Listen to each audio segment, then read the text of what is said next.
Hello everyone, welcome to Eminent BSc. So, ഇന്നപ്പോൾ നമ്മൾ discuss ചെയ്യാൻ പോകുന്നത് കറണ്ട് അഫയേഴ്സ് ആണ്.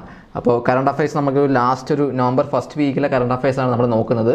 അപ്പോൾ നമ്മൾ എക്സ്ക്ലൂസീവ്ലി നമ്മൾ കറണ്ട് അഫയേഴ്സ് സ്റ്റാർട്ട് ചെയ്യുന്നതിന് മുമ്പായിട്ട് നമ്മൾ കറണ്ട് അഫയേഴ്സ് പഠിക്കുമ്പോൾ നമ്മൾ എന്തൊക്കെ കാര്യങ്ങൾ ശ്രദ്ധിക്കേണ്ടത്, അല്ലെങ്കിൽ ഏതൊക്കെ ടോപ്പിക്ക് നമ്മൾ ഡെപ്തിൽ പഠിക്കണം, ഏതൊക്കെ ടോപ്പിക്കിനെ കുറിച്ചിട്ട് ഒരു ബേസിക് ഐഡിയ ഉണ്ടാക്കിയിട്ട് നമ്മൾ എക്സാമിന് പോകണം, അങ്ങനത്തെ കാര്യങ്ങൾ അറിയണം. ഓക്കെ, അപ്പോൾ നമ്മൾ ഓരോ ടോപ്പിക്ക് എടുക്കുമ്പോഴും സപ്പോസ് നമ്മളിപ്പോൾ ഒരു സയൻസ് ആൻഡ് ടെക്നോളജിയുമായിട്ട് ബന്ധപ്പെട്ട കറണ്ട് അഫയേഴ്സ് പഠിക്കുമ്പം അത് എന്തുമാത്രം ആഴത്തിൽ PS ചോദിക്കുന്നുണ്ട്, അല്ലെങ്കിൽ നമ്മുടെ ഡിഗ്രി പ്രിലിംസ് അല്ലെങ്കിൽ മെയിൻസ് ഒക്കെ കഴിഞ്ഞ ഇപ്പം നമ്മൾ സെക്രട്ടേറിയറ്റ് ഒക്കെ എടുത്തു കഴിഞ്ഞാലും എങ്ങനെയൊക്കെയാണ് ക്വസ്റ്റ്യൻസ് ചോദിക്കുന്ന രീതികൾ എങ്ങനെയാണ്, അപ്പം അതിനെ ബേസ് ചെയ്തിട്ട് ഇപ്പോൾ ഉള്ള അല്ലെങ്കിൽ ഇപ്പോൾ നടന്നുകൊണ്ടിരിക്കുന്ന കറണ്ട് അഫയേഴ്സുകൾ ഇനി നമുക്ക് എങ്ങനെ എക്സാമിന് ചോദ്യങ്ങളായിട്ട് വരാം. ഓക്കെ, അപ്പോൾ അങ്ങനെ ഒരു ബേസിക് ഐഡിയയും കൂടെ നമ്മൾ നോക്കുന്നുണ്ടാവും.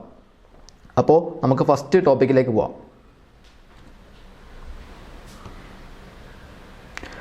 ഫസ്റ്റ് വൺ എന്ന് പറയുന്നത് പ്രോജക്റ്റ് സൺ ക്യാച്ചർ ആണ്. Okay, project sun catcher. അപ്പം ഈ ഒരു പ്രോജക്റ്റിനെ കുറിച്ചിട്ട് അല്ലെങ്കിൽ ഇതിൻ്റെ ഒരു ബേസിക് അണ്ടർസ്റ്റാൻഡിങ്ങിനെ കുറിച്ചിട്ട് പറയുന്നതിന് മുമ്പായിട്ട് നമ്മൾ അറിഞ്ഞിരിക്കേണ്ട പ്രധാന കാര്യം എന്ന് പറഞ്ഞു കഴിഞ്ഞാൽ, അതായത് ഇങ്ങനെയുള്ള ഇപ്പം പുതിയ എന്തെങ്കിലും കണ്ടുപിടുത്തങ്ങൾ അല്ലെങ്കിൽ ഇപ്പം ടെക്നോളജി പരമായിട്ട്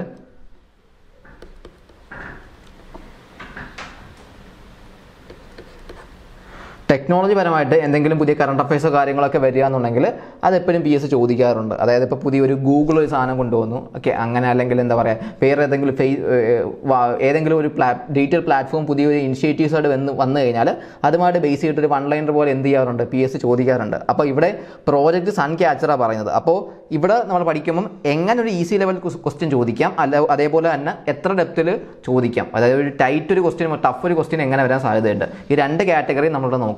അപ്പോൾ പ്രോജക്റ്റ് സൺ ക്യാച്ചർ എന്ന് പറഞ്ഞു കഴിഞ്ഞാൽ ആദ്യം മനസ്സിലാക്കേണ്ടത് അല്ലെങ്കിൽ ബേസിക് അണ്ടർസ്റ്റാൻഡിംഗ് എന്ന രീതിയിൽ മനസ്സിലാക്കേണ്ട കാര്യം എന്ന് പറഞ്ഞാൽ ഇതൊരു ഗൂഗിളിൻ്റെ ഇനിഷ്യേറ്റീവാണ്.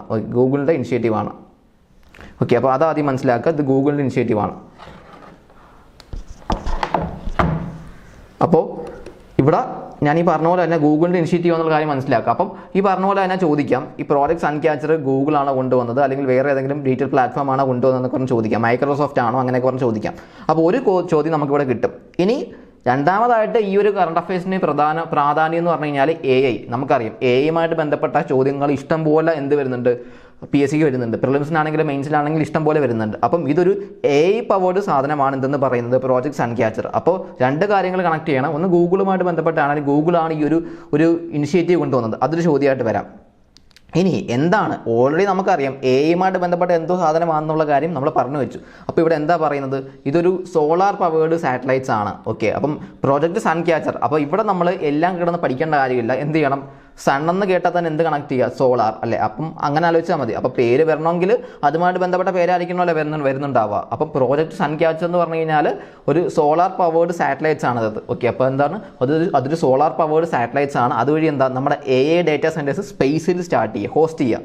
AI ഡേറ്റ എവിടെ ഹോസ്റ്റ് ചെയ്യുക, സ്പേസിൽ ഹോസ്റ്റ് ചെയ്യുക. അതുവഴി എന്താ എർത്തിൻ്റെ എനർജി റെഡ്യൂസ് ചെയ്യുക. അപ്പം ഇതിൻ്റെ ഒരു ഒബ്ജക്റ്റീവ് ചോദിക്കാനുള്ള സാധ്യത ഭയങ്കര വിരളമാണ്. പക്ഷേ ഞാൻ ഈ പറഞ്ഞ പോലെ ഒരു സ്റ്റേറ്റ്മെൻറ്റ് ബേസ്ഡ് അല്ലെങ്കിൽ പ്രസ്താവന രൂപേണ ആണ് ഒരു ചോദ്യം വരുന്നതുണ്ടെങ്കിൽ വേണമെങ്കിൽ എന്ത് വരാം, ഇത് വരാം. എന്താണ് ഇതിൻ്റെ മെയിൻ മോട്ടീവ് എന്താണ്, അല്ലെങ്കിൽ ഇതിൻ്റെ മെയിൻ എയിം എന്താണ് എന്ന് പറഞ്ഞിട്ട് വേണമെങ്കിൽ ചോദിക്കാം. അങ്ങനെയാണെങ്കിൽ ജസ്റ്റ് ഒരു ബേസിക് അണ്ടർസ്റ്റാൻഡിങ്ങിന് അറിഞ്ഞു വെച്ചിരിക്കുക, ഇതൊരു AI ഡേറ്റ സെൻറ്റേഴ്സ് ആണ്. അതുവഴി എന്താ നമ്മുടെ എർത്തിൻ്റെ എനർജി കുറയ്ക്കുക സ്പേസിൽ, അതാണ് ഉദ്ദേശിക്കുന്നത്. ഇനി ഞാൻ നേരത്തെ പറഞ്ഞ പോലെ തന്നെ എന്താണ്, ഇതൊരു ഗൂഗിളിൻ്റെ തന്നെ ഒരു ഇനിഷ്യേറ്റീവാണ്. അപ്പോൾ അതുകൊണ്ട് ചോദിക്കാം. ഇനി അപ്പോൾ നമ്മളിവിടെ കറണ്ട് അഫയേഴ്സിൽ നമ്മൾ എന്ത് പറഞ്ഞു, ഈ ഒരു വീക്കിൽ എന്ത് വന്നു, പ്രോജക്റ്റ് സൺ ക്യാച്ചർ നമ്മുടെ ന്യൂസിലുണ്ടായിരുന്നു. അപ്പോൾ അത് നമ്മൾ പഠിച്ചു. അപ്പോൾ ഇതിന് മുമ്പ് തന്നെ അല്ലെങ്കിൽ നമുക്കൊരു 2-3 മാസത്തിന് മുമ്പായിട്ട് തന്നെ ഇതേപോലെ 1-2 ഇനിഷ്യേറ്റീവ്സ് ആര് കൊണ്ടുവന്നിട്ടുണ്ട്, ഗൂഗിൾ കൊണ്ടുവന്നിട്ടുണ്ട് അല്ലേ. അപ്പോൾ അതിനെക്കുറിച്ചിട്ട് നമുക്കൊരു ഐഡിയ ഉണ്ടാവണം. അതായത് ഈ സെയിം രീതിയിൽ തന്നെ ഗൂഗിൾ കൊണ്ടുവന്ന വേറെ ഇനിഷ്യേറ്റീവ്സും അല്ലേ. അപ്പോൾ അതും കൂടെ നമ്മൾ ഇതിലൂടെ പഠിച്ചു പോയി കഴിഞ്ഞാൽ നമുക്ക് ചിലപ്പോൾ ചോദ്യമായിട്ട് വരാം. ഓക്കെ, അപ്പോൾ നമ്മൾ ഇങ്ങനെയായിരിക്കും നമ്മൾ കറണ്ട് അഫയേഴ്സ് കവർ ചെയ്യുന്നുണ്ടാവുക. മെയിൻലി ലൈവായിട്ട് നിൽക്കുന്ന ഒരു ടോപ്പിക് ഉണ്ടാവും, അത് നോക്കും. പിന്നെ അതുമായിട്ട് ബേസ് ചെയ്ത് അല്ലെങ്കിൽ ആ ഒരു പർട്ടിക്കുലർ ടോപ്പിക്കുമായിട്ട് ബന്ധപ്പെട്ട് തന്നെ നമ്മൾ ബാക്കിലോട്ട് പോയാൽ 2-3 മാസത്തിൽ അതുമായിട്ട് ബന്ധപ്പെട്ട് എന്തെങ്കിലും കണക്റ്റഡ് ആയിട്ടൊരു കറണ്ട് അഫയേഴ്സ് ഉണ്ടെന്നുണ്ടെങ്കിൽ നമ്മൾ എന്ത് ചെയ്യും, അതും കൂടെ നമ്മൾ കവർ ചെയ്യും. അപ്പോൾ അതിൻ്റെ ബേസിലാണ് നമ്മളിവിടെ എന്ത് പറയുന്നത്, ഡിഗി കവച് എന്ന് പറയുന്നുണ്ട്. ഡിഗി കവച്. അപ്പോൾ എന്താണ് കവച്? അപ്പം ഇവിടെ നമ്മൾ എന്ത് ചെയ്യണം, ഫുള്ള് പഠിക്കരുത്. നമ്മൾ വേർഡ് കിട്ടുമ്പോൾ തന്നെ അല്ലെങ്കിൽ ആ ഒരു വാക്ക് കാണുമ്പോൾ തന്നെ നമുക്കൊരു ഐഡിയ കിട്ടും. കവച് എന്ന് പറയുമ്പോൾ തന്നെ അറിയാം എന്തായിരിക്കും കവച് എന്ന് പറഞ്ഞാൽ. എന്താ കവച് എന്ന് പറഞ്ഞാൽ പ്രൊട്ടക്ഷൻ ആണല്ലേ. കവചം എന്ന് പറഞ്ഞാൽ പ്രൊട്ടക്ഷൻ ആണല്ലേ. അപ്പം ഇത് വേണം ഓർക്കാൻ. പിന്നെ ഡിഗി എന്ന് പറഞ്ഞാൽ എന്തായാലും നമുക്ക് ഒരു വാക്ക് കാണുമ്പോൾ നമുക്ക് എന്തായാലും അറിയാം, എന്താ digital, something related to digital technology അല്ലേ, ആ ഒരു കോർ ഐഡിയ കിട്ടും. അപ്പം ഇങ്ങനെ വേണം നമ്മൾ എന്ത് ചെയ്യാനായിട്ട് കറണ്ട് അഫയേഴ്സ് പഠിക്കാൻ. അതല്ലാണ്ട് ഓരോ സെന്റൻസ് ഇങ്ങനെ നമ്മൾ ലൈൻ ബൈ ലൈൻ വായിക്കേണ്ട കാര്യമില്ല. ചില കാര്യങ്ങൾ ചിലപ്പോൾ ഇങ്ങനെ നമുക്ക് കണക്ട് ചെയ്യാൻ പറ്റുന്ന രീതിയിലുള്ള ചോദ്യങ്ങൾ തന്നെ ആര് ചോദിക്കും? PSC ചോദിക്കും. അപ്പോൾ ഡിഗി കവചം എന്ന് പറഞ്ഞു കഴിഞ്ഞാൽ എന്താണ് ഉദ്ദേശം? എന്താ, this program involves collaborations to fight online fraud and focuses on digital literacy. അതായത് ഈ ഓൺലൈൻ വഴിയുള്ള ഫ്രോഡ് പരിപാടികളും അതൊക്കെ അതിനെതിരെയൊക്കെ ഫൈറ്റ് ചെയ്യാൻ വേണ്ടിയിട്ടും, അത് മാത്രമല്ല ഡിജിറ്റൽ ലിറ്ററസി, അതായത് ഈ ഡിജിറ്റൽ പരമായിട്ട് ഓരോ കാര്യങ്ങൾ എങ്ങനെ ഉപയോഗിക്കണം, നമ്മുടെ UP എങ്ങനെ ഉപയോഗിക്കണം, അങ്ങനെയുള്ള എല്ലാ ആൾക്കാരെയും പഠിപ്പിക്കുക, അത് പ്രൊമോട്ട് ചെയ്യുക, അല്ലെങ്കിൽ അതിൽ ഫോക്കസ് ചെയ്യുക. അപ്പോൾ അതിനൊക്കെ വേണ്ടിയിട്ടാണ് നമ്മൾ എന്ത് കൊണ്ടുവന്നത്? ഡിഗി കവച് കൊണ്ടുവന്നത്. അതുവഴി എന്താ, ഓൺലൈൻ സേഫ്റ്റി. ഇപ്പോൾ വൾണറബിൾ ആയിട്ടുള്ള യൂസേഴ്സ്, ഇപ്പോൾ എല്ലാ ആൾക്കാർക്കും എന്താ പറയുക, ചിലപ്പോൾ ഗൂഗിൾ പേ വഴി പൈസ അയക്കാൻ അറിയുന്നുണ്ടാവില്ല. ചില ആൾക്കാർ ഈ പറയുന്ന പോലെ തന്നെ മാറി അയക്കുന്നുണ്ടാവും, ചില ആൾക്കാരെ പറ്റിക്കുന്നുണ്ടാവും അല്ലേ. അപ്പോൾ അങ്ങനെ അവർക്കൊക്കെ എന്ത് ഉറപ്പുവരുത്തുക? ഒരു ഓൺലൈൻ സേഫ്റ്റി ഉറപ്പുവരുത്തുക. ആരുടെയും പൈസ ഒന്നും പോകുന്നില്ല എന്ന് എൻഷുർ ചെയ്യുക, അതാണ് ഉദ്ദേശിക്കുന്നത് അല്ലേ. അപ്പോൾ online safety for vulnerable users അല്ലേ. അതിപ്പം മെയിൻലി കൂടുതലും ഏറ്റവും പ്രായമുള്ള ആൾക്കാർ, എൽഡർലി, അവർക്കാണല്ലോ ഈ പറയുന്ന പുതിയ ടെക്നോളജിയിലോട്ട് അഡോപ്റ്റ് ചെയ്യാൻ കുറച്ച് ബുദ്ധിമുട്ടുള്ളത് അല്ലേ. അപ്പോൾ അവരുണ്ട്, എൽഡർലി ഉണ്ട്, പിന്നെന്താ ചിൽഡ്രൻ. അപ്പോൾ ഇവർ രണ്ടുപേരാണ് ഏറ്റവും കൂടുതൽ പറ്റിക്കപ്പെടുന്നത്. അപ്പം ഇവരെ രണ്ടുപേരെയും ഫോക്കസ് ചെയ്തിട്ടാണ് ആര് കൊണ്ടുവന്നത്? നമ്മൾ ഈ ഒരു ഇനിഷ്യേറ്റീവ് കൊണ്ടുവന്നത്. എന്ത്? ഡിഗി കവച് എന്ന് പറയുന്ന ഒരു ഇനിഷ്യേറ്റീവ് നമ്മൾ കൊണ്ടുവന്നത്. ഓക്കെ, അപ്പം മെയിൻലി ഒറ്റ വൺ ലൈനറായിട്ട് നമ്മൾ പഠിക്കുമ്പോൾ, അല്ലെങ്കിൽ നമ്മൾ ഈ ഒരു ടോപ്പിക്ക് തന്നെ നമ്മൾ റിവിഷൻ ചെയ്യുമ്പോൾ ഓർക്കേണ്ട കാര്യം എന്താ? ഡിജിറ്റൽ കവച് അല്ലെങ്കിൽ ഡിജി കവച് എന്ന് പറഞ്ഞു കഴിഞ്ഞാൽ ഓൺലൈൻ സേഫ്റ്റി ആണ്. ഓക്കെ, അപ്പോൾ ആ ഒരു വാക്കെങ്കിലും നമുക്ക് കണക്ട് ചെയ്യാൻ പറ്റിക്കഴിഞ്ഞാൽ നമുക്ക് സ്റ്റേറ്റ്മെൻറ്റ് അല്ലെങ്കിൽ ഒരു വൺ ലൈനർ പോലെയൊക്കെ ചോദ്യങ്ങൾ ചോദിക്കുന്ന സമയത്ത് നമുക്ക് ഡയറക്റ്റ് ആയിട്ട് എന്ത് ചെയ്യാൻ പറ്റും? ഉത്തരം കണ്ടെത്താൻ പറ്റും. ഓക്കെ, ഇനി അതേപോലെ തന്നെ ഒരു ഗൂഗിളും RBIയും കൂടിയിട്ട് ഒരു പരിപാടി കൊണ്ടുവന്നു. അതായത് ഗൂഗിളും റിസർവ് ബാങ്ക് ഇന്ത്യയും കൂടെ ടൈപ്പ് ആയിട്ട്, കൊളാബിയ എന്ന് പറഞ്ഞാൽ രണ്ടുപേരും കൂടെ ടൈപ്പ് ആയിട്ട് എന്ത് കൊണ്ടുവന്നു? ഒരു പബ്ലിക് രജിസ്ട്രി, ഒരു റെക്കോർഡ് പോലത്തെ സാധനം കൊണ്ടുവന്നു. അതുവഴി എന്താ, ഡിജിറ്റലായിട്ട് നമുക്ക് കടം കൊടുക്കുന്ന ഒരുപാട് ആപ്ലിക്കേഷൻസ് ഉണ്ട് നമുക്ക്, ക്രെഡിറ്റ് ബി, അങ്ങനെ ഇഷ്ടംപോലെ ആപ്ലിക്കേഷൻസ് ഉണ്ട്.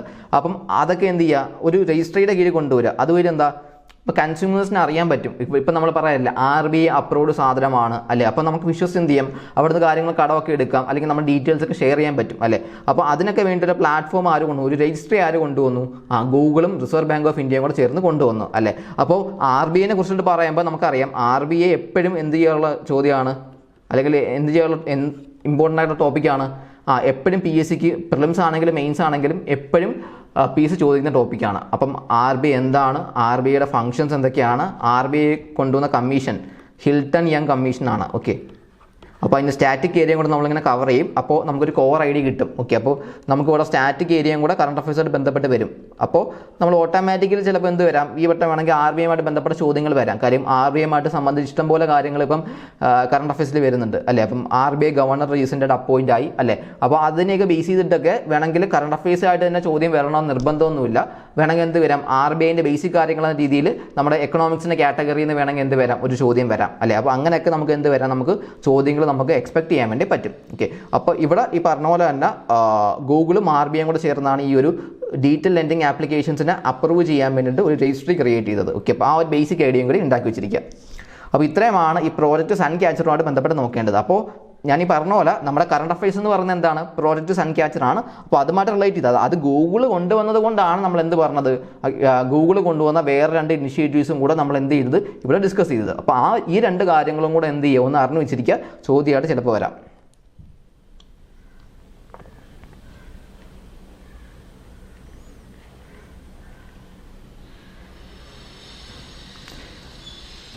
അടുത്തത് NPS വാത്സല്യ.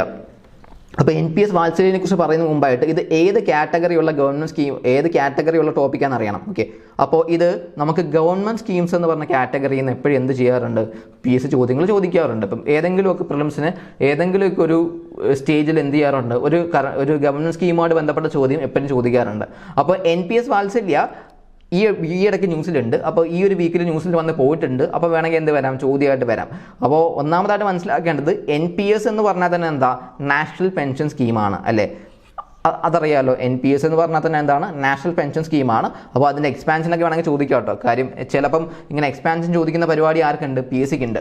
അപ്പോൾ NPS എന്ന് പറഞ്ഞാൽ എന്താണ്, നാഷണൽ പെൻഷൻ സ്കീമാണ്. അപ്പം അപ്പോൾ അതിൻ്റെ കീഴിൽ നമ്മൾ കൊണ്ടുവന്ന ഒരു ഇനിഷ്യേറ്റീവാണ് എന്തെന്ന് പറയുന്നത്, NPS വാത്സല്യ സ്കീം എന്ന് പറയുന്നത്. ഓക്കെ, അപ്പോൾ NPS വാത്സല്യ സ്കീം എന്ന് പറയുന്നത് ഇതിൻ്റെ കീഴിൽ കൊണ്ടുവന്ന ഇനിഷ്യേറ്റീവാണ്. അപ്പം ഇത് ആരെയാണ് ഫോക്കസ് ചെയ്യുന്നത്, നമുക്ക് ചോദ്യമായിട്ട് വരാം. എൽഡർലീനെയാണോ അല്ലെങ്കിൽ ഡിസേബിൾഡ് പീപ്പിളിനെ ആണോ എന്ന് പറഞ്ഞ് ചോദിക്കാം. ആരെയാണ്? ചിൽഡ്രനെയാണ്. അപ്പോൾ നമുക്കവിടെ വാത്സല്യം ആ ഒരു വാക്ക് വെച്ച് നമുക്ക് എന്ത് ചെയ്യാൻ പറ്റും? കണക്ട് ചെയ്യാൻ വേണ്ടി പറ്റും. ഓക്കെ, അപ്പോൾ ഇതൊരു എക്സിസ്റ്റിംഗ് നാഷണൽ പെൻഷൻ സ്കീമാണ്, അത് വിട്ടേക്കൂ. പക്ഷെ നമ്മൾ എന്തറിയണം, ഇത് ബേസിക്കലി നമ്മൾ എപ്പോഴും ഗവൺമെൻറ് സ്കീംസ് പഠിക്കുന്ന സമയത്ത് ശ്രദ്ധിക്കേണ്ട കാര്യം ആർക്ക് വേണ്ടിയാണ് അല്ലെങ്കിൽ എന്ത് പ്രൊമോട്ട് ചെയ്യാൻ വേണ്ടിയിട്ടാണ് ആ ഒരു ഗവൺമെൻറ് സ്കീംസ് കൊണ്ടുവരുന്നത്, അത് നമുക്ക് നമ്മളെ എക്സാമിന് വളരെ വളരെ ഇമ്പോർട്ടൻ്റ് ആണ്. അപ്പോൾ ഇവിടെ ഞാൻ ഈ പറഞ്ഞ പോലെ തന്നെ NPS വാത്സല്യം എന്ന് പറയുന്നത് ചിൽഡ്രനെ ഫോക്കസ് ചെയ്തിട്ടാണ് നമ്മൾ കൊണ്ടുവന്നത്. ഇനി ആരൊക്കെയാണ് എലിജിബിൾ ആയിട്ടുള്ളത്, അതായത് ഈ ഒരു സ്കീമിൽ പങ്കെടുക്കാൻ വേണ്ടി എലിജിബിൾ ആയിട്ടുള്ള ആൾക്കാർ ആരൊക്കെയാണ്? അപ്പോൾ നമുക്കറിയാം എന്തായാലും ചിൽഡ്രനെ ഫോക്കസ് ചെയ്യുക അല്ലെങ്കിൽ ചിൽഡ്രനെ ഫോക്കസ് ചെയ്തുകൊണ്ട് നമ്മൾ കൊണ്ടുവന്ന ഒരു ഗവൺമെൻറ് സ്കീമാണ് എന്തെന്ന് പറയുന്നത് NPS വാത്സല്യം എന്ന് പറയുന്നത് അല്ലേ. അപ്പോൾ ഇതിൻ്റെ എലിജിബിലിറ്റി പ്രകാരം ആരായിരിക്കും ഉണ്ടാവുക? സിറ്റിസൺസ്, അതായത് 18 വയസ്സ് എന്ന് പറഞ്ഞാൽ ചിൽഡ്രൻ ആണ്, ഏജ് ബിലോ 18 ഇയേഴ്സ്, അതായത് എല്ലാ മൈനർ സിറ്റിസൺസും അതായത് 18 വയസ്സ് താഴെയുള്ള എല്ലാ മൈനർ സിറ്റിസൺസും എന്താണ്? എലിജിബിൾ ആണ്. എന്തിൽ? ഈ പറയുന്ന NPS വാത്സല്യയിൽ പങ്കെടുക്കാൻ വേണ്ടി എലിജിബിൾ ആണ്. ഓക്കെ, ഇനി അവരെന്ത് ചെയ്യണം? പെൻഷൻ സ്കീമാണ്, അപ്പോൾ നമ്മൾ അങ്ങോട്ടേക്ക് നമ്മൾ പൈസ ഇടേണ്ടി വരും. എത്രയാണ്? ഒരു മിനിമം കോൺട്രിബ്യൂഷൻസ് എത്രയാണ്? ഒരു ₹1000 ഇടാം.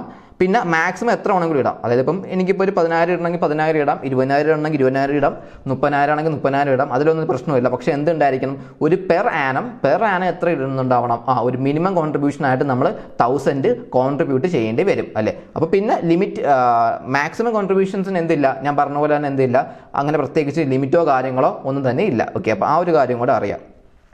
ഇനി ഒരു അക്കൗണ്ട് തുടങ്ങി, സപ്പോസ് ഇപ്പോൾ ഞാൻ 2015 അക്കൗണ്ട് തുടങ്ങി, ഒരു 3 വർഷം കഴിഞ്ഞു, 2018 2018 കഴിയുമ്പോൾ എന്തായി? 3 വർഷമായി. 3 വർഷം കഴിഞ്ഞ് കഴിഞ്ഞാൽ എനിക്ക് വേണമെങ്കിൽ ആ ഫണ്ടുകൾ വേണമെങ്കിൽ എന്ത് ചെയ്യാൻ പറ്റും? എനിക്ക് വിഡ്രോ ചെയ്തെടുക്കാൻ വേണ്ടി പറ്റും, പാർഷ്യലി. മൊത്തം പൈസയല്ല. അപ്പം ഞാൻ ഒരു 3 വർഷം കൊണ്ട് ഞാൻ എന്താ പറയുക, ഒരു 3 ലക്ഷം രൂപ ഞാൻ അക്കൗണ്ടിൽ ആ ഒരു NPS അക്കൗണ്ടിൽ ഉണ്ടെന്നുണ്ടെങ്കിൽ എനിക്ക് അതിൽ നിന്ന് പാർഷ്യലായിട്ട് വേണമെങ്കിൽ എന്ത് ചെയ്യാൻ പറ്റും? കുറച്ച് പൈസ എൻ്റെ ആവശ്യത്തിന് വേണ്ടിയിട്ട് എന്ത് ചെയ്യാൻ പറ്റും? വിഡ്രോ ചെയ്യാൻ വേണ്ടി പറ്റും. ഓക്കെ, അപ്പോൾ ഇതാണ് NPS വാത്സല്യമായിട്ട് ബന്ധപ്പെട്ട് അറിയേണ്ട കാര്യം. ഇനി ഇതുമായിട്ട് ബന്ധപ്പെട്ട് തന്നെ നമ്മൾ വരും ക്ലാസ്സുകളൊക്കെ നമ്മൾ നാഷണൽ പെൻഷൻ സ്കീമും പഠിക്കും. കാര്യം അതുമായിട്ട് ബന്ധപ്പെട്ട് ചോദ്യങ്ങൾ വരാൻ സാധ്യതയുണ്ട്. അപ്പോൾ ഇവിടെ നമ്മൾ കവർ ചെയ്തത് എന്ത് മാത്രമാണ്?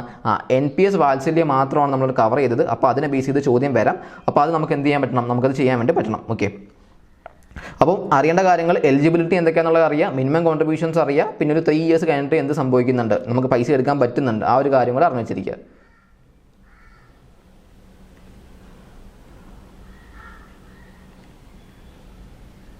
അടുത്ത് ഓപ്പറേഷൻ രക്ഷിത. ഞാൻ പറഞ്ഞു ഇതേപോലെ നമ്മൾ നേരത്തെ പ്രോജക്റ്റ് സൺക്യാച്ചർ പറഞ്ഞതുപോലെ തന്നെ ഈ ഓപ്പറേഷൻസ്, അതായത് ഇപ്പം ഒന്നെങ്കിൽ കേരള ഗവൺമെൻറ് കൊണ്ടുവരുന്നതോ അല്ലെങ്കിൽ സെൻട്രൽ ഗവൺമെൻറ് കൊണ്ടുവരുന്നതോ ഇങ്ങനെ ഭയങ്കരമായിട്ട് ന്യൂസിലുള്ള ഓപ്പറേഷൻസിനെ കുറിച്ച് ചോദിക്കാറുണ്ട്. വളരെ സിമ്പിളായിട്ട് ആര് കൊണ്ടുവന്നു എന്നൊക്കെ പറഞ്ഞാൽ ചോദിക്കുന്നുണ്ടാവുക. ഒന്നെങ്കിൽ അത് ആര് കൊണ്ടുവന്നു എന്ന് പറഞ്ഞ് ചോദിക്കാം, അല്ലെങ്കിൽ ആ കൊണ്ടുവന്നതിൻ്റെ പ്രൈം മോട്ടീവ് എന്താണെന്ന് പറഞ്ഞ് ചോദിക്കാം. ഓക്കെ, അപ്പോൾ ഇവിടെ എന്താണ് ഓപ്പറേഷൻ രക്ഷിത എന്ന് പറഞ്ഞാൽ ആദ്യം മനസ്സിലാക്കേണ്ടത് കേരള റെയിൽവേ പോലീസും അതേപോലെ തന്നെ റെയിൽവേ പ്രൊട്ടക്ഷൻ ഫോഴ്സും RPF കൂടെ ചേർന്ന എന്ത് കൊണ്ടുവന്നത്? ഈ പറയുന്ന ഓപ്പറേഷൻ രക്ഷിത എന്ന് പറയുന്നത് കൊണ്ടുവന്നത്. എന്തിനു വേണ്ടിയിട്ടാണ്? അപ്പോൾ രക്ഷിത എന്ന് പറയുമ്പോൾ തന്നെ അറിയാം എന്താ, സെക്യൂരിറ്റി സംബന്ധമായിട്ട് രക്ഷിക്കുക അല്ലേ. അപ്പോൾ രക്ഷിത, അപ്പോൾ അങ്ങനെ നോട്ട് ചെയ്താൽ മതി. രക്ഷിത എന്ന് പറഞ്ഞാൽ എന്താണ്? ഒരു സെക്യൂരിറ്റി ഇനിഷ്യേറ്റീവാണ് ടു ഇംപ്രൂവ്. എവിടെയായിരിക്കും? റെയിൽവേയിൽ ഏറ്റവും കൂടുതൽ അല്ലെങ്കിൽ റെയിൽവേ സ്റ്റേഷൻസിൽ ഏറ്റവും കൂടുതൽ പ്രശ്നം നേരിടുന്ന വുമൺ ആണ്. സോ അവരുടെ വുമൻസിൻ്റെ സേഫ്റ്റി ഉറപ്പുവരുത്തുക, അല്ലെങ്കിൽ സേഫ്റ്റി ഉറപ്പുവരുത്തുക മാത്രം പോലെ അത് ഇമ്പ്രൂവ് ചെയ്യുക, അവരുടെ സേഫ്റ്റി ഇമ്പ്രൂവ് ചെയ്യുക ട്രെയിൻസിൽ. അപ്പോൾ അതിന് വേണ്ടിയിട്ട് നമ്മൾ റീസെൻ്റ് ആയിട്ട് ലോഞ്ച് ചെയ്തൊരു പരിപാടി എന്തെന്ന് പറയുന്നത് operation Rakshita. Okay, a security initiative to improve woman safety on trains and at stations, ട്രെയിൻസിലും സ്റ്റേഷൻസിലും, particularly in a wake of a high profile incidence. അപ്പോൾ അതായത് റീസെൻ്റ് ആയിട്ട് ഇപ്പോൾ ഇഷ്ടം പോലെ ഇപ്പം കേരളത്തിൽ ഇപ്പം എന്താ പറയുക, ഇഷ്ടംപോലെ റെയിൽവേ ആക്സിഡൻസ് ഒക്കെ വുമൻസിന് സംഭവിക്കുന്നുണ്ട്, അവർക്കെതിരെയുള്ള ക്രൈംസ് കൂടി വരുന്നുണ്ട്. അപ്പോൾ അതിനെതിരെ ഇപ്പം ഇഷ്ടംപോലെ പോപ്പുലറായിട്ട് കേസുകളൊക്കെ വരുന്നുണ്ട്. അപ്പോൾ അതെല്ലാം തടയാൻ വേണ്ടിയിട്ട് അല്ലെങ്കിൽ അതിനെല്ലാം ബേസിസിലാണ് നമ്മൾ എന്ത് സ്റ്റാർട്ട് ചെയ്തത്? ഇപ്പോൾ റീസെൻ്റ് ആയിട്ട് ഓപ്പറേഷൻ രക്ഷിത നമ്മൾ എന്ത് ചെയ്തിരിക്കുന്നത്? സ്റ്റാർട്ട് ചെയ്തിരിക്കുന്നത്. ഓക്കെ, അപ്പോൾ അതാണ് റെയിൽവേയുമായിട്ട് ബന്ധപ്പെട്ടാണ്. ഓക്കെ, അപ്പം രക്ഷിത എന്ന് പറഞ്ഞാൽ നമ്മൾ 2 കാര്യങ്ങൾ കണക്ട് ചെയ്യണം. ഒന്ന് പാർട്ട് ഓഫ് റെയിൽവേ ആണ്, അതിൽ തന്നെ ആരാ കൊണ്ടുവന്നത്? ഏത് സ്റ്റേറ്റിൻ്റെയാണ്? കേരളത്തിൻ്റെയാണ്. കേരള റെയിൽവേ പോലീസാണ് ഓപ്പറേഷൻ രക്ഷിത കൊണ്ടുവന്നത്. അതിൻ്റെ പ്രൈം മോട്ടീവ് എന്താണ്? ഇത്രയുമാണ് കറണ്ട് അഫയേഴ്സ്. ഇനി റെയിൽവേയുമായിട്ട് ബന്ധപ്പെട്ട് റെയിൽവേ എന്ന ഇനിഷ്യേറ്റീവ്സ് ആയിട്ട് കൊണ്ടുവന്ന കുറേ പരിപാടികളുണ്ട്. നമ്മൾ നേരത്തെ ഗൂഗിളിൻ്റെ കാര്യം പറഞ്ഞു. അതേപോലെ തന്നെ റെയിൽവേ കൊണ്ടുവന്ന പുതിയ അല്ലെങ്കിൽ ഒരു 2-3 മാസം മുമ്പ് കൊണ്ടുവന്ന കുറേ ടെക്നോളജീസും അല്ലെങ്കിൽ ഇനിഷ്യേറ്റീവ്സും ഉണ്ട്.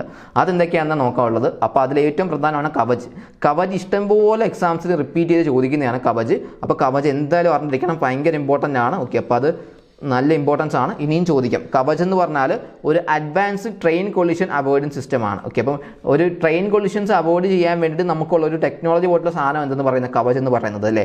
അപ്പം വേറൊന്നും ഓർത്തില്ലെങ്കിലും കവച് എന്ന് പറയുന്നത് നമ്മുടെ റെയിൽവേസിൻ്റെ പാർട്ടാണ്, ഒരു ട്രെയിൻ കൊളിഷൻ അവോയ്ഡൻസ് സിസ്റ്റമാണ് എന്നുള്ള കാര്യം എന്ത് ചെയ്യണം, നമുക്ക് ഓർത്തിരിക്കാൻ പറ്റണം. അത് എന്ത് വരാം, അതൊരു വൺ ലൈനർ ആയിട്ട് തന്നെ വേണമെങ്കിൽ എന്ത് വരാം, നമുക്ക് ചോദ്യമായിട്ട് വരാൻ സാധ്യതയുണ്ട്. അപ്പോൾ അത് വിട്ടുപോകരുത്.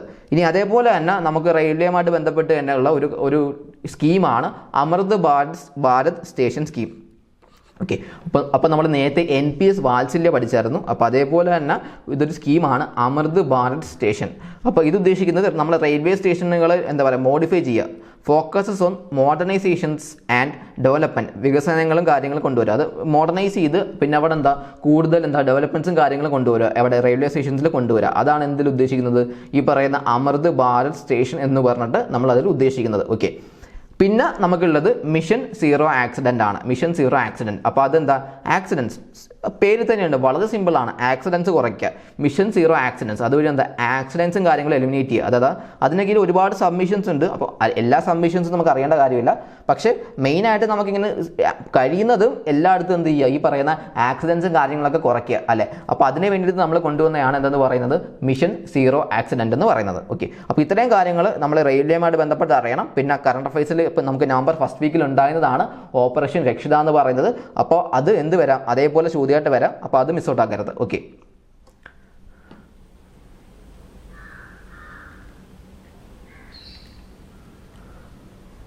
ഓക്കെ, അടുത്തത് വേൾഡിലെ ഫസ്റ്റ് ക്യാഷ്ലെസ് സൊസൈറ്റി. ഓക്കെ, അപ്പോൾ ഇത് നമുക്ക് ഇടയ്ക്ക് ന്യൂസിലുണ്ടായിരുന്നു. അപ്പോൾ ഇത് ക്യാഷ്ലെസ് എന്ന് പറയുമ്പോൾ തന്നെ നമുക്കറിയാം എന്താ, അതായത് UPI പേയ്മെൻറ്റ്സുകൾ അല്ലേ, UPI പേയ്മെൻറ്റ്സുകൾ അതൊക്കെയാണല്ലോ ക്യാഷ്ലെസ് സൊസൈറ്റി എന്ന് പറഞ്ഞാൽ അല്ലേ. അപ്പോൾ ലിക്വിഡായിട്ട് പൈസ ഇല്ല, അതാണ് ഉദ്ദേശിക്കുന്നത്. അപ്പം 2025 ഫസ്റ്റ് ക്യാഷ്ലെസ് സൊസൈറ്റിയുടെ ആര് മാറി, സ്വീഡൻ മാറി. അപ്പോൾ ഇവിടെ നമ്മൾ അറിയേണ്ടത് ഏത് രാജ്യമാണ് ഫസ്റ്റ് ക്യാഷ്ലെസ് സൊസൈറ്റി ആയിട്ട് മാറിയത്, ചോദ്യം വരാം, സ്വീഡൻ ആണ്. ഓക്കെ, അപ്പം ഓപ്ഷൻസിൽ തെറ്റിക്കാൻ വേണ്ടിയിട്ട് ഇങ്ങനെ ഫിൻലൻഡും അതേപോലെ തന്നെ നോർവേ. സാധാരണ നമ്മൾ പല കാര്യങ്ങൾ എടുത്താലും ഓപ്ഷൻസിൽ ശരി ഉത്തരമായിട്ട് വരുന്ന 2 കാര്യങ്ങളാണ് ഫിൻലൻഡും നോർവേ. അപ്പോൾ എപ്പോഴും ഓപ്ഷൻസിൽ എന്തുണ്ടാവും, ഫിൻലൻഡും നോർവേ ഉണ്ടാവും. നിങ്ങൾ PSCയുടെ PYQs എടുത്ത് നോക്കിയാൽ മതി, മിക്കപ്പോഴും ഫിൻലാൻഡ് നോർവേ ഒക്കെ ഓപ്ഷൻസിൽ വരിക എന്നുണ്ടെങ്കിൽ അത് എപ്പോഴും ഉത്തരമായിട്ട് വരാറുണ്ട്. അപ്പം ഇവിടെ അങ്ങനെയല്ല, ഇവിടെ ഫിൻലാൻഡ് നോർവേ ഓപ്ഷൻസിൽ ഉണ്ടാവും, ഉണ്ടെങ്കിൽ തന്നെയും അതായിരിക്കത്തില്ല ആൻസറായിട്ട് വരുന്നുണ്ടാവുക. ഇവിടുത്തെ ആൻസർ എന്താണ്, സ്വീഡൻ ആണ്, സ്വീഡൻ. ഓക്കെ, അപ്പോൾ സ്വീഡൻ ആണ് എന്തെന്ന് പറയുന്നത് നമ്മുടെ ഒരു ഫസ്റ്റ് ക്യാഷ്ലെസ് സൊസൈറ്റി. ഓക്കെ, ഒരു ഫസ്റ്റ് ക്യാഷ്ലെസ് സൊസൈറ്റി എന്ന് പറയുന്നത് സ്വീഡൻ ആണ്. ഓക്കെ, അപ്പോൾ അതുവഴി എന്താ ഉദ്ദേശം ഇത്രയേ ഉള്ളൂ, എല്ലാ കാര്യങ്ങളും എന്ത് നടക്കുന്നുണ്ട്, അല്ലെങ്കിൽ എല്ലാ ട്രാൻസാക്ഷൻസും കാര്യങ്ങളും എന്താ ഒരു ഓൺലൈൻ വഴി, അതായത് ഈ ഓൺലൈൻ കാർഡ്സ് വഴിയും അല്ലെങ്കിൽ അവരുടെ ആപ്ലിക്കേഷൻ ഉണ്ട് സ്വിഷ് എന്ന് പറഞ്ഞിട്ട്. അപ്പോൾ ആ ആപ്ലിക്കേഷൻസ് വഴിയാണ് ഈ പറയുന്ന ഫുള്ള് അവരുടെ ആ സൊസൈറ്റിയിലെ ഫുള്ള് ട്രാൻസാക്ഷൻസും കാര്യങ്ങളൊക്കെ നടക്കുന്നത്. അപ്പോൾ അതുകൊണ്ടാണ് അവർക്ക് എന്ത് കിട്ടിയത്, ഈ പറയുന്ന ഫസ്റ്റ് ക്യാഷ്ലെസ് സൊസൈറ്റി എന്ന് പറയുന്ന ടാഗ് അവർക്ക് കിട്ടിയത്. ഓക്കെ, ഇനി ഇതുമായിട്ട് ബന്ധപ്പെട്ട് ഇപ്പോൾ ഇന്ത്യയിൽ ഇത് ചെയ്യുന്ന ആരാണ്, UPI. നമുക്ക് UPI എന്ന സാധനമുണ്ട്. അപ്പോൾ നമ്മൾ എന്തറിയണം, അപ്പോൾ നമ്മൾ വെറുതെ സീഡിൻ്റെ കാര്യം മാത്രം പഠിച്ചാൽ പോരാ, നമ്മൾ എന്തറിയണം, നമ്മൾ ഇന്ത്യൻ കോണ്ടെക്സ്റ്റിൽ ഇതുമായിട്ട് ബന്ധപ്പെട്ട കാര്യങ്ങൾ അറിയണം. അപ്പം ഇതുമായിട്ട് ബന്ധപ്പെട്ട് നമുക്ക് ചോദ്യം വന്നിട്ടുണ്ട്. അപ്പം നമുക്കറിയാം, എല്ലാവർക്കും അറിയാവുന്ന കാര്യമാണ് UPI എന്ന് പറയുന്നത് നമ്മൾ എല്ലാവരും ഉപയോഗിക്കുന്ന സാധനമാണ്. അപ്പോൾ ആദ്യം അറിയേണ്ട കാര്യം UPIയുടെ എക്സ്പാൻഷൻ അറിയത്തില്ലെങ്കിൽ നിങ്ങൾ അറിഞ്ഞു വെച്ചിരിക്കണം. ചിലപ്പം ഒരു ക്വസ്റ്റ്യനായിട്ട് വരാം, യൂണിഫൈഡ് പേയ്മെൻറ്റ് ഇൻ്റർഫേസ്. ഓക്കെ, അപ്പം യൂണിഫൈഡ് പേയ്മെൻറ്റ് ഇൻ്റർഫേസ്. അപ്പോൾ ഇവിടെ തെറ്റിക്കാൻ വേണ്ടി പേയ്മെൻറ്റിന് പകരമായിട്ട് പ്ലാറ്റ്ഫോം ഒന്നും അങ്ങനെ പല വാക്കുകളും ഉണ്ടായിരിക്കും. അപ്പോൾ അവിടെ അത് നമ്മൾ മിസ് ഔട്ട് ആക്കരുത്. UPI എന്ന് പറഞ്ഞാൽ യൂണിഫൈഡ് പേയ്മെൻറ്റ് ഇൻ്റർഫേസ് ആണ്. അപ്പോൾ UPI കറൻ്റ്ലി അക്സെപ്റ്റ് ചെയ്യുന്ന, അതായത് ഓൾറെഡി നമുക്കറിയാം ഇന്ത്യയുടെ സാധനമാണ്. അപ്പോൾ അതല്ലാണ്ട് അക്സെപ്റ്റ് ചെയ്യുന്ന വേറെ രാജ്യങ്ങൾ ഏതൊക്കെയാണ്, കറൻ്റ്ലി 8 കൺട്രീസിൽ എന്ത് ചെയ്യുന്നുണ്ട്, UPI അക്സെപ്റ്റ് ചെയ്യുന്നുണ്ട്. ചോദ്യമായിട്ട് വന്നിട്ടുണ്ട്, PYQ ആണ്, വളരെ വളരെ ഇമ്പോർട്ടൻ്റ് ആണ്. അതായത് UPI അക്സെപ്റ്റ് ചെയ്യുന്ന കൺട്രീസ് ഏതാണെന്ന് പറഞ്ഞിട്ട് ചോദിച്ചായിരുന്നു. ഓക്കെ, അപ്പം ഈ 8 കൺട്രീസിൻ്റെ പേരുകൾ അറിഞ്ഞു വെച്ചിരിക്കണം. ഇനിയും ചോദ്യമായിട്ട് വരാം. ഓൾറെഡി ഞാൻ പറഞ്ഞ പോലെ തന്നെ ഈ ഒരു കാറ്റഗറിയിൽ നിന്ന് ചോദിച്ചാണ്. നമ്മൾ ഈ ഡീറ്റെയിൽ ടെക്നോളജീസുമായിട്ട് ബന്ധപ്പെട്ട ചോദ്യങ്ങൾ റീസെൻ്റ് ആയിട്ട് ഇപ്പം PSC ഇഷ്ടം പോലെ ചോദിക്കുന്നുണ്ട്. അപ്പോൾ ഇത് ചോദിക്കാം. അപ്പോൾ ഏതൊക്കെയാണ് രാജ്യങ്ങൾ, ഭൂട്ടാൻ ഉണ്ട്, ഫ്രാൻസ് ഉണ്ട്, മൗറീഷ്യസ് ഉണ്ട്, പിന്നെ UAE കാര്യം നമുക്ക് എന്തായാലും അറിയുന്നുണ്ട്, പിന്നെ ശ്രീലങ്കയുണ്ട്, സിംഗപ്പൂരുണ്ട്, ഖത്തർ, നേപ്പാൾ. അപ്പോൾ എനിക്ക് തോന്നുന്നു റീസെൻ്റ് ആയിട്ട് ഞാൻ അഡോപ്റ്റ് ചെയ്ത് ഖത്തറാന്ന് തോന്നുന്നുണ്ട്. അപ്പോൾ അതാണ് ന്യൂസിലുണ്ടായെന്ന് തോന്നുന്നുണ്ട്. അപ്പം ഇടയ്ക്ക് ഒരു മാസം മുമ്പെന്തോ, ഒരു മാസം അതിന് മുമ്പാന്ന് തോന്നുന്നു ഖത്തർ അഡോപ്റ്റ് ചെയ്തിട്ടുണ്ടായിരുന്നു. അപ്പോൾ അതുമായിട്ട് ബന്ധപ്പെട്ട് കറണ്ട് അഫയേഴ്സ് വന്നതുകൊണ്ട് തന്നെ ചോദ്യമായിട്ട് വന്നു അല്ലേ. അപ്പോൾ ഇനിയും അത് ചോദ്യമായിട്ട് വരാം. ഓക്കെ, അപ്പം ഈ 8 കൺട്രീസ് അറിഞ്ഞു വെച്ചിരിക്കുക, Bhutan, France, Mauritius, Nepal, Qatar, Singapore, Sri Lanka, and UAE, United Arab Emirates. Okay, ഇനി UPA എന്ന് പറഞ്ഞാൽ അറിയാലോ, ഒരു റിയൽ ടൈം മൊബൈൽ പേയ്മെൻറ്റ് സിസ്റ്റമാണ്, നമ്മൾ എല്ലാവരും ഉപയോഗിക്കുന്നതാണ് NPCA. NPCA എന്ന് പറഞ്ഞാൽ national payment corporation of India. അപ്പോൾ അതിൻ്റെ എക്സ്പാൻഷൻ പറഞ്ഞു വെച്ചേക്ക് ചിലപ്പോൾ ചോദ്യമായിട്ട് വരാം. National payment corporation of India. Okay, national payment corporation of India. Okay, NPCA എന്ന് പറഞ്ഞാൽ national payment corporation of India. അപ്പോൾ അതാണ് UPAയുമായിട്ട് ബന്ധപ്പെട്ട് അറിയേണ്ടത്. ഇനി UPA അതുമായിട്ട് ബന്ധപ്പെട്ട് നമുക്ക് 2 ഇനിഷ്യേറ്റീവ്സ് കൂടെ നോക്കാനുണ്ട്. UPA 123 പേ എന്ന് പറഞ്ഞിട്ട് എന്താണെന്ന് പറഞ്ഞ് ചോദിക്കാം. അതേപോലെ തന്നെ UPA ലൈറ്റും ഉണ്ട്, ലൈറ്റ് എക്സും ഉണ്ട്. ജസ്റ്റ് അത് എന്തെന്നുള്ള കാര്യം മാത്രം പറഞ്ഞാൽ മതി, ചിലപ്പം ചോദ്യമായിട്ട് വരാം. ഞാൻ പറഞ്ഞ പോലെ തന്നെ UPAയുമായിട്ട് ബന്ധപ്പെട്ട ചോദ്യം നേരത്തെ വന്നതുകൊണ്ട് തന്നെ വേണമെങ്കിൽ എന്താണ് UPA 123 പേ എന്ന് പറഞ്ഞിട്ട് സാധനം ചോദിക്കും. എന്താണ് സാധനം എന്ന് മാത്രം ചോദിക്കുന്നുണ്ടാവും. അപ്പോൾ ഇത് ആക്ച്വലി നമ്മുടെ ഒരു ഫോൺ യൂസേഴ്സിനുള്ള സാധനമാണ്, നമ്മുടെ ഫോണിലുള്ള സാധനമാണ്. Allowing them to make UPA payments without an internet connections. അപ്പോൾ ഇത് മാത്രം പഠിച്ചാൽ മതി. നമുക്ക് ഇൻ്റർനെറ്റ് കണക്ഷൻസ് ഇല്ലാണ്ട് നമുക്ക് UPA പേയ്മെൻറ്റ്സ് ചെയ്യാൻ പറ്റുന്ന സർവീസ്. ഓക്കെ, അപ്പം ഇൻ്റർനെറ്റ് കണക്ഷൻസ് ഇല്ലാണ്ട് നമുക്ക് UPA പേയ്മെൻറ്റ്സ് ചെയ്യാൻ പറ്റുന്ന സർവീസ്, അതിന് നമ്മൾ എന്തെന്ന് പറയും? UPA 123 പേ എന്ന് പറയും. ഓക്കെ, അത് മാത്രം അറിഞ്ഞു വെച്ചാൽ മതി. പിന്നെ നമുക്കുള്ളത് UPA light and light X ആണ്. അപ്പോൾ ഇതെന്ന് പറഞ്ഞാൽ എന്താ? ഒരു ഓൺ ഡിവൈസ് വാലറ്റ് ആണ്. Enable instant small value transactions. ഇവിടെ എന്ത് വേണ്ട? UPA പിന്നിൻ്റെ ആവശ്യമില്ല. വ്യത്യാസം മനസ്സിലായല്ലോ?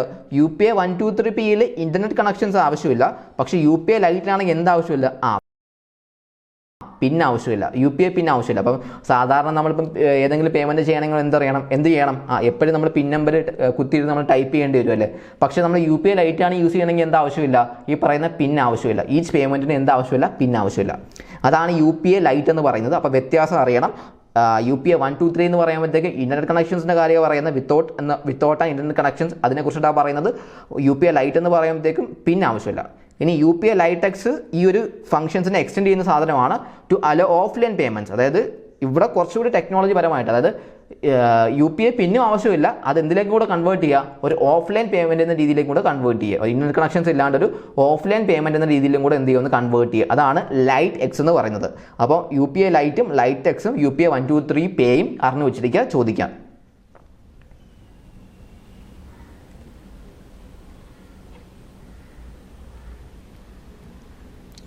അടുത്ത ഗ്രോക്കിപീഡിയ. അപ്പം റീസെൻ്റ് ആയിട്ട് ഞാൻ ഇങ്ങനെ കണ്ടതാണ്. അപ്പം ചിലപ്പോൾ ചോദിക്കാൻ സാധ്യതയുണ്ട്. കാര്യം ഈ ഇയോൺ മസ്കിൻ്റെ കാര്യങ്ങളൊക്കെ എപ്പോഴും PS ചോദിക്കാറുണ്ട്. അപ്പോൾ അതുകൊണ്ട് ഞാൻ ആഡ് ചെയ്തതാണ് ഗ്രോക്കിപീഡിയ. അപ്പോൾ സംഭവമൊന്നുമില്ല. പിന്നെ ഒന്നാമത് ഇയോൺ മസ്കിൻ്റെ കാര്യമാണ്. പിന്നെ ഇത് AI-യുമായിട്ട് ബന്ധപ്പെട്ട കാര്യമാണ്. ഞാൻ പറഞ്ഞ പോലെ തന്നെ AI-യുമായിട്ട് ബന്ധപ്പെട്ട എല്ലാ കാര്യങ്ങളും, AI-യുമായിട്ട് ബന്ധപ്പെട്ട എല്ലാ കറണ്ട് അഫയേഴ്സുകളും നമുക്ക് എന്താണ് എക്സാമിന് ഇമ്പോർട്ടൻ്റ് ആണ്. എല്ലാം ചോദ്യങ്ങളായിട്ട് വരാം അല്ലേ? ഏതാണ് ചോദിക്കുന്നത് പറയാൻ പറ്റത്തില്ല.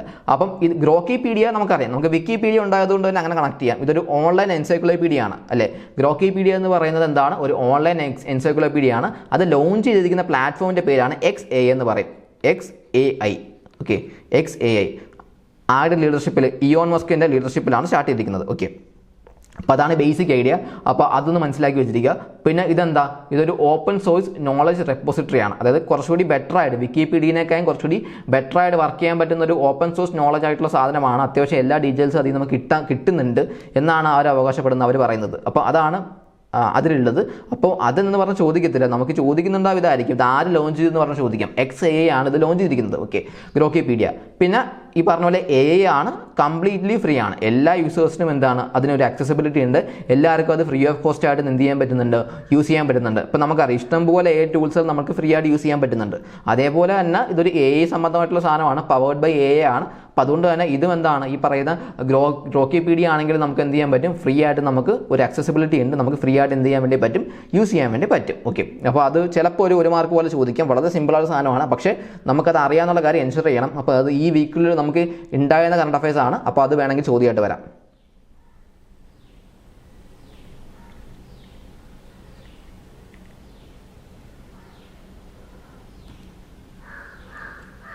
ഓക്കെ, അടുത്തൊരു ലേക്കാണ്. ഇപ്പോൾ ലേക്ക്, അപ്പോൾ ഈ ലേക്ക് നമ്മൾ വെറുതെ പറയുന്നതല്ല. അപ്പോൾ ഞാൻ പറഞ്ഞ പോലെ തന്നെ എല്ലാ കാര്യത്തിനും അതിന് മുമ്പിൽ ഒരു റീസൺ ഉണ്ടായിരിക്കും. കറണ്ട് അഫയേഴ്സിൽ വരാനായിട്ടും കറണ്ട് അഫയേഴ്സിൽ വരാനൊരു കാര്യം ഉണ്ടാവും. പിന്നെ നമ്മൾ ഡിസ്കസ് ചെയ്യാനൊരു കാര്യം ഉണ്ടായിരിക്കും. അപ്പോൾ നമ്മൾ ഡിസ്കസ് ചെയ്യാനുള്ള കാര്യം ഇത് എന്തിലേക്ക് ആഡ് ചെയ്തു? നമ്മുടെ റാംസാർ സൈറ്റ്സിലേക്ക്, റാംസാർ കൺവെൻഷൻസ് ഈ ഒരു ലേക്ക് നമ്മുടെ റാംസാർ സൈറ്റ്സിലേക്ക് ആഡ് ചെയ്തു.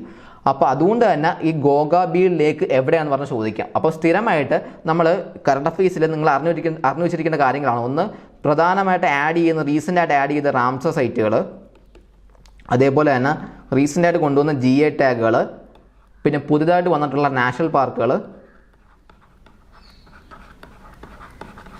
അതേപോലെ തന്നെ പുതുതായിട്ട് വന്നിട്ടുള്ള ടൈഗർ റിസർവുകൾ, പുതിയ ഏതെങ്കിലും ടൈഗർ റിസർവുകൾ സ്റ്റാർട്ട് ചെയ്തിട്ടുണ്ടോ, അല്ലെങ്കിൽ പുതിയ ഏതെങ്കിലും വൈൽഡ് ലൈഫ് സാഞ്ചുറീസ്,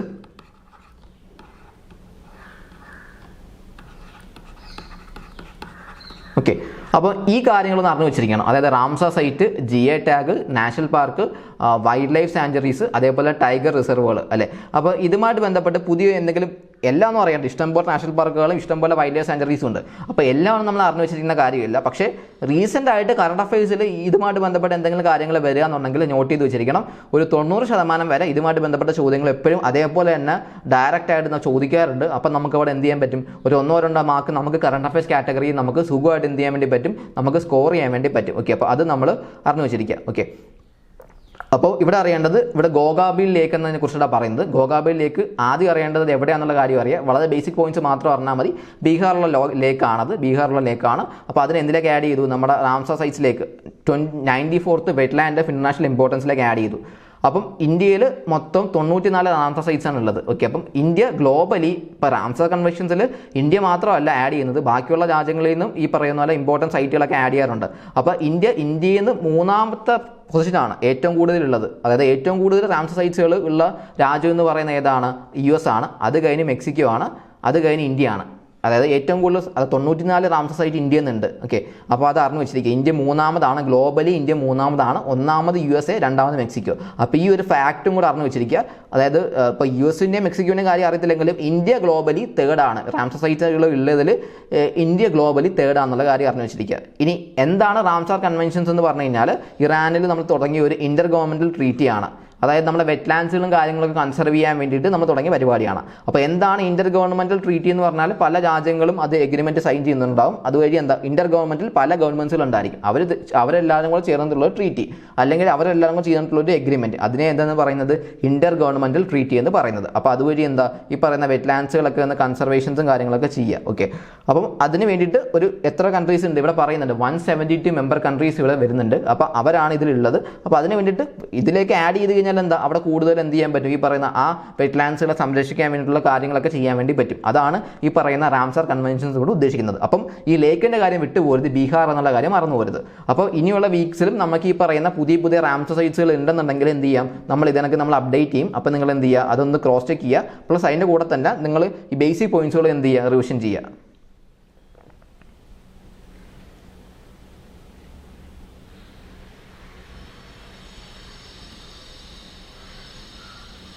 ഓക്കെ, അടുത്തത് സ്വച്ഛ് സർവേക്ഷൻ സർവേ ആണ്. അപ്പോൾ ഇത് ആക്ച്വലി നമ്മുടെ ഒരു മിനിസ്ട്രി കൊണ്ടുവരുന്ന പരിപാടിയാണ്. മിനിസ്ട്രി ഓഫ് അർബൻ അഫയേഴ്സ് കൊണ്ടുവന്ന പരിപാടിയാണ്. ഇതൊരു ക്ലീനസ് സർവേ ആണ്. അതായത് ഒരു മിനിസ്ട്രി, അതായത് രാജ്യത്തോ എല്ലായിടത്തും നമ്മൾ നോക്കുന്ന ഒരു ക്ലീനസ് സർവേ ആണ്. ഏറ്റവും കൂടുതൽ ക്ലീനസ് ആയിട്ടുള്ള സിറ്റി ഏതാണ്, അത് കണ്ടുപിടിക്കാൻ വേണ്ടി നമ്മൾ തുടങ്ങിയിരിക്കുന്ന പരിപാടിയാണ് ഇതെന്ന് പറയുന്നത് സ്വച്ഛ് സർവേക്ഷൻ സർവേ എന്ന് പറയുന്നത്. അപ്പോൾ ഇത് കണ്ടക്ട് ചെയ്യുന്ന ആരാണ്, ministry of housing and urban affairs ആണ് ഇത് കണ്ടക്ട് ചെയ്യുന്നത്. എന്തിൻ്റെ ഭാഗമായിട്ട് നമുക്ക് സ്വച്ഛ് ഭാരത് മിഷൻ, നമ്മൾ എപ്പോഴും കാണുന്നത് സ്വച്ഛ് ഭാരത് മിഷൻ അല്ലേ. ഇപ്പം എന്താ പറയുക, എല്ലായിടത്തും ഈ പറയുന്ന പോലെ എന്താ പറയുക, ഒരു ക്ലീൻ സിറ്റി ക്ലീൻ ആക്കി കൊണ്ടുവരിക. അതാണ് ഈ സ്വച്ഛ് ഭാരത് മിഷൻ്റെ പ്രൈം മോട്ടീവ് എന്ന് പറയുന്നത്. അപ്പോൾ ഈ റിപ്പോർട്ട് പ്രകാരം റീസെൻ്റ് ആയിട്ട് അഹമ്മദാബാദാണ് ഇതിൽ ഫസ്റ്റ് നിൽക്കുന്ന കാര്യം ഓർത്ത് വെച്ചിരിക്കുക. Followed by Bhopal, Lucknow, Raipur. അപ്പോൾ എല്ലാവരും അറിയണം, ജസ്റ്റ് എന്ത് മാത്രം അറിയുക, അഹമ്മദാബാദാണ് ഇതിൽ ക്ലീനസിൽ ഒന്നാമതായിട്ട് നിൽക്കുന്ന ഒരു സ്ഥലം എന്നുള്ള കാര്യം അറിഞ്ഞു വെച്ചിരിക്കുക. ഗുജറാത്താണ്. അപ്പോൾ ആ ഒരു കാര്യം ഓർത്ത് വെച്ചിരിക്കുക.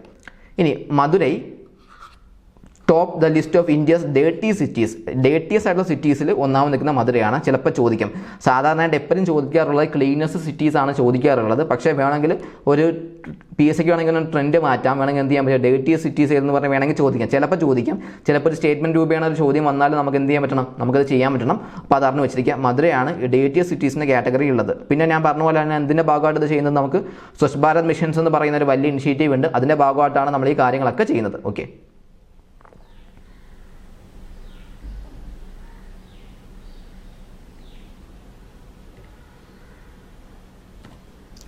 അടുത്ത ചീറ്റ. അപ്പോൾ ചീറ്റയുമായിട്ട് ബന്ധപ്പെട്ട് നമുക്കറിയാം, ഓൾറെഡി നമുക്ക് കറണ്ട് അഫയേഴ്സിൽ വന്നു പോയിട്ടുള്ള കാര്യങ്ങളാണ്. നമ്മൾ ക്യുനോ നാഷണൽ പാർക്കും അതൊക്കെ വന്നു പോയിട്ടുള്ള കാര്യങ്ങളാണ്. അപ്പം ഇവിടെ ചീറ്റയ്ക്ക് ഒരു പുതിയൊരു സ്ഥലത്ത് നമ്മൾ ചീറ്റയാണ് ഇൻട്രൊഡ്യൂസ് ചെയ്യുന്നുണ്ട്, തേർഡ് ഹോം ഫോർ ചീറ്റ. അപ്പോൾ അതുമായിട്ട് ബന്ധപ്പെട്ട് നമ്മളെ കറണ്ട് അഫയേഴ്സിൽ ഉണ്ടായിട്ടുണ്ട്. അപ്പോൾ അത് അറിയണം. കാര്യം ഓൾറെഡി ഈ പറയുന്ന ചീറ്റയുടെ ഇൻട്രൊഡക്ഷനുമായിട്ട് ബന്ധപ്പെട്ടൊക്കെ വന്ന സമയത്ത് കുണോ നാഷണൽ പാർക്കൊക്കെ ഇഷ്ടംപോലെ തവണ പ്രിലിംസിനൊക്കെ ചോദിച്ചതാണ്, പീസ് ചോദിച്ചതാണ്. അപ്പോൾ അതുകൊണ്ട് തന്നെ ഞാൻ പറഞ്ഞു ഈ ഒരു സാഞ്ചുറി ന്യൂസിൽ ഉണ്ടായതുകൊണ്ട് തന്നെ ഈ സാഞ്ചുറി എവിടെയാണെന്നുള്ള കാര്യം വേണമെങ്കിൽ എന്ത് വരാം, ഒരു മാച്ച് ദ ഫോളോയിങ് പോലെയോ അല്ലെങ്കിൽ എന്ത് പറയാം, ഒരു വൺ ലൈനർ പോലെയോ വേണമെങ്കിൽ എന്ത് വരാം, ചോദ്യമായിട്ട് വരാം. അപ്പോൾ അത് അറിഞ്ഞു വെച്ചിരിക്കുക. അപ്പം മധ്യപ്രദേശിലെ നോറദി സാഞ്ചുറി ഉണ്ട്. നോറദി സാഞ്ചുറി ഉണ്ട്. അപ്പോൾ അവിടെയാണ് നമ്മൾ എന്ത് ചെയ്തത്, തേർഡ് ഹോം. ഓൾറെഡി നമ്മൾ 2 സ്ഥലത്ത് സ്റ്റാർട്ട് ചെയ്തു. അപ്പോൾ ഇതാണ് തേർഡ് സ്ഥലത്ത് നമ്മൾ എന്തിനെ ഇൻട്രൊഡ്യൂസ് ചെയ്യുന്നത്, ചീറ്റയാണ് ഇൻട്രൊഡ്യൂസ് ചെയ്യുന്നത്. അപ്പം ബാക്കിയുള്ള സ്ഥലങ്ങൾ ഏതൊക്കെയാണ്, ഒന്ന് കുണോ നാഷണൽ പാർക്കും ഉണ്ട്, പിന്നെ ഗാന്ധി സാഗർ സാഞ്ചുറി ഉണ്ട് അല്ലേ.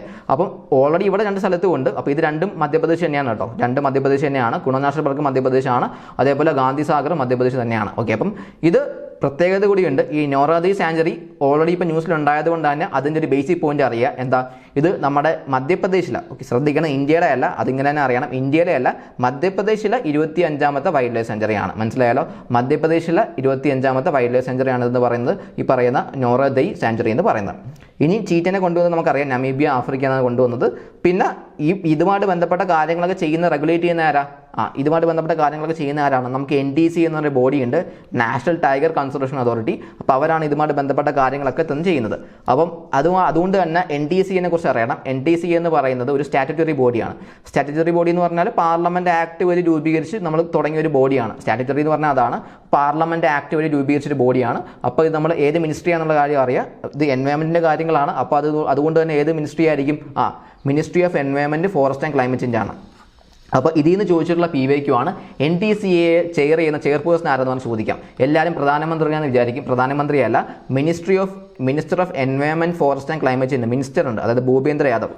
Minister of environment and forest climate change ഉണ്ട്. പുള്ളിക്കാരനാണ് എന്തിൻ്റെ ചെയർപേഴ്സൺ എന്ന് പറയുന്നത്, ഈ പറയുന്ന നാഷണൽ ടൈഗർ കൺസർവേഷൻ അതോറിറ്റിയുടെ ചെയർപേഴ്സൺ. കാര്യം പ്രൈം മിനിസ്റ്റർ ചെയർപേഴ്സണായിട്ട് വരുന്ന ഇഷ്ടംപോലെ ബോർഡുകളുണ്ട്. അപ്പോൾ അതേപോലെ NTCയും പ്രൈം മിനിസ്റ്ററാണ് ഇതിൻ്റെ ചെയർപേഴ്സണായിട്ട് ഇരിക്കുന്നതെന്ന് വിചാരിക്കും. അല്ല, ഇവിടെ യൂണിയൻ എൻവയോൺമെന്റ് മിനിസ്റ്ററാണ് ഇതിൻ്റെ ചെയർപേഴ്സണായിട്ട് ഇരിക്കുന്നത്. പിന്നെ അതാണ് പറയുന്നത്. പിന്നെ നമുക്ക് ടൈഗർ ടാസ്ക് ഫോഴ്സ് ഉണ്ട്, അതുവഴിയാണ് നമ്മൾ ഇത് എസ്റ്റാബ്ലിഷ് ചെയ്തിരിക്കുന്നത്. പിന്നെ ഇത് കൊണ്ടുവന്ന പ്രധാന കാര്യം നമ്മൾ പറഞ്ഞു, ഒരു ആക്ട് വഴിയാണ് നമ്മൾ എന്ത് രൂപീകരിച്ചത്, ഈ പറയുന്ന NTC എന്ന് പറയുന്നത്, നമ്മൾ നാഷണൽ ടൈഗർ കൺസർവേഷൻ അതോറിറ്റി എന്ന് പറയുന്നത് നമ്മളൊരു ആക്ട് വഴിയാണ് നമ്മൾ രൂപീകരിച്ചത്. അപ്പോൾ ഏത് ആക്ട് വഴി എന്നുള്ള കാര്യം കൂടെ അറിഞ്ഞു വെച്ചിരിക്കുക. ഏത് ആക്ട് വഴിയാണ്, നമുക്കൊരു വൈൽഡ് ലൈഫ് പ്രൊട്ടക്ഷൻ ആക്ട് ഉണ്ട്. നമുക്ക് എന്തുണ്ട്, ഒരു വൈൽഡ് ലൈഫ് പ്രൊട്ടക്ഷൻ ആക്ട് ഉണ്ട്. സോ ആ ആക്ട് വഴിയാണ് നമ്മൾ എന്ത് സ്റ്റാർട്ട് ചെയ്തത്, ഈ പറയുന്ന national tiger conservation authority start ചെയ്തത്. അപ്പം അത് അറിഞ്ഞു വെച്ചിരിക്കുക. അപ്പം ആക്ട് വഴി രൂപീകരിച്ചത് കൊണ്ട് തന്നെ നമ്മൾ അതിന് എന്തെന്ന് പറയും, നമ്മൾ അതിനെ ഒരു സ്റ്റാറ്റ്യൂട്ടറി ബോഡി എന്ന് പറയും. അപ്പോൾ ഇത്രയുമാണ് ബേസിക്കലി നമുക്ക് എന്ത് ചെയ്യാനുള്ളത്, കവർ ചെയ്യാനുള്ളത്. പിന്നെ അതിൻ്റെ കൂടെ തന്നെ ഒരു കാര്യം കൂടെ അറിയണം, എപ്പോഴും എക്സാമിന് ചോദിക്കാറുള്ളതാണ്. നമുക്ക് ഈ നാഷണൽ ടൈഗർ കൺസർവേഷൻ അതോറിറ്റീനെ പോലെ തന്നെ ഒരു ബോർഡ് ഉണ്ട്, അതിൻ്റെ പേരാണ് national board for wildlife. അപ്പോൾ national board for wildlife. അപ്പോൾ ഇത് ചെയർ ചെയ്യുന്ന ആരാണ്, പ്രൈം മിനിസ്റ്റർ ആണ്. അപ്പോൾ ഇത് ചെയർ ചെയ്യുന്ന ആരാ, പ്രൈം മിനിസ്റ്ററാണ്. അപ്പോൾ ഇത് രണ്ടും അങ്ങോട്ടും ഇങ്ങോട്ടും തെറ്റിപ്പോരുത്. എന്താ, NTC എന്ന് പറയുന്നത് ചെയർ ചെയ്യുന്നത് യൂണിയൻ എൻവയോൺമെന്റ് മിനിസ്റ്റർ ആണ്. പിന്നെ national board for wild life chair ചെയ്യുന്ന ആരാണ്, പ്രൈം മിനിസ്റ്റർ ആണ്. അപ്പോൾ ഈ 2 പോയിന്റ്സും കൂടെ അറിഞ്ഞിരിക്കണം. ഓൾറെഡി ചോദിച്ച പോയിന്റ്സ് ആണ്, PYQ പോയിന്റ്സ് ആണ്. ഇനിയും എന്ത് ചെയ്യാം, നമുക്ക് റിപ്പീറ്റ് ചെയ്യാനുള്ള സാധ്യതയുണ്ട്. സോ ഇത്രയും കാര്യങ്ങൾ, അപ്പോൾ ഇത്രയാണ് നമുക്ക് പ്രധാനമായിട്ട് നമുക്ക് ഡിസ്കസ് ചെയ്യാനുള്ളത്. അപ്പോൾ ഇത്രയും കാര്യങ്ങൾ നിങ്ങൾ നോക്കുക. പിന്നെ ഞാൻ പറഞ്ഞ ഓരോ ടോപ്പിക് എടുത്തപ്പോഴും അത് കറണ്ട് അഫയേഴ്സിൻ്റെ കാറ്റഗറി ഏതെന്നുള്ള കാര്യം ഞാൻ പറഞ്ഞായിരുന്നു.